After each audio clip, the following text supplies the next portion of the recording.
Who are you when nobody's watching? Not the version of you that shows up when there is an audience.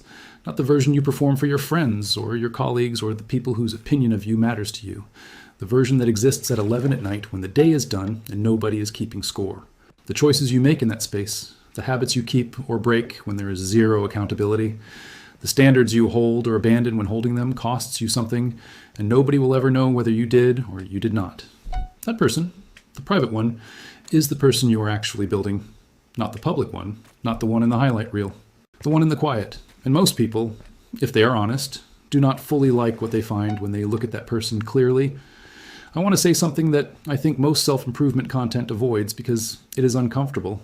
Your private behavior is not separate from your public results. It is the source of them.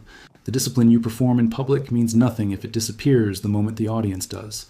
The values you claim in conversation are hollow if your private choices contradict them daily. The person you say you are becoming and the person you are actually becoming are determined entirely by what you do when nobody is watching. That gap between the public self you're presenting and the private self you're actually building is where your real life is happening. And most people spend enormous energy managing the public version while quietly allowing the private version to stay exactly where it is. Think about the last week of your life in private.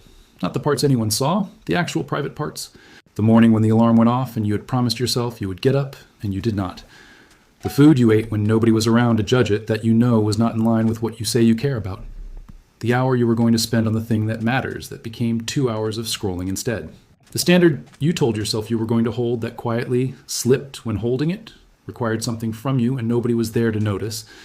I'm not saying this to shame you. I am saying it because those moments, the private capitulations, the small quiet surrenders, they are not neutral. They are votes. Every one of them is a vote for a version of yourself.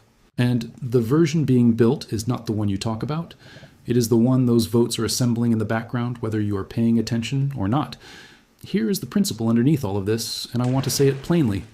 You become what you repeatedly do in private, not what you intend, not what you say, not what you perform, what you actually do when the performance is over. That is the real building material of a life. And the reason most people feel a gap between who they want to be and who they actually are, it is because their private behavior and their public aspiration are pointed in different directions. You cannot close that gap by working harder on the public presentation. You close it by working harder on the private reality. I want to talk about integrity here because I think the word gets used in a way that makes it sound like a moral virtue, reserved for extraordinary situations, big moments of honesty, grand gestures of doing the right thing. But real integrity is much smaller and constant. Real integrity is the version of you that keeps the standard when nobody is watching and there is nothing to gain. It is doing the work on the day you do not feel like it and nobody will know either way. It is eating the right thing when you are alone and nobody is counting. It is going to bed at the time you said you would, even when staying up feels harmless. It is keeping the promise you made to yourself, even when breaking it would be invisible to everyone else. Those invisible choices are where integrity actually lives. And the accumulation of invisible choices made consistently over time produces a unified person, whose public and private self are the same, who does not have to manage a gap because there is no gap, who the people around them would recognize completely if they could see their private moments, because the private moments are not different.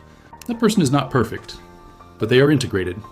And integration, being the same person in private and public, is powerful.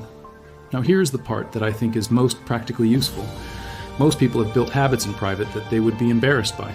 Not criminal things, just the small private surrenders. The nightly phone scroll that has replaced the reading you said you wanted to do. The conversations you have in your own head that are smaller and more self-defeating than anything you would say out loud. The private relationship you have with rest or effort that is significantly below what you present to the outside world. Changing those private habits is harder than changing public ones because there is no social pressure to help you, no audience, no external accountability to lean on. It is just you and the choice and the knowledge that nobody will ever know. In that environment, the easy thing wins most of the time, unless you have built something inside yourself that is stronger than the ease. That something is called private discipline. It is built through repetition of the right choice when the wrong one was available. Every time you choose the private standard over surrender, you are making a deposit into a version of yourself that does not need an audience. That version of you is not just more disciplined, they are more free. Because they do not have to manage the exhausting gap between who they present themselves to be and who they actually are. They are the same person in every room, alone at midnight with nobody watching. The same.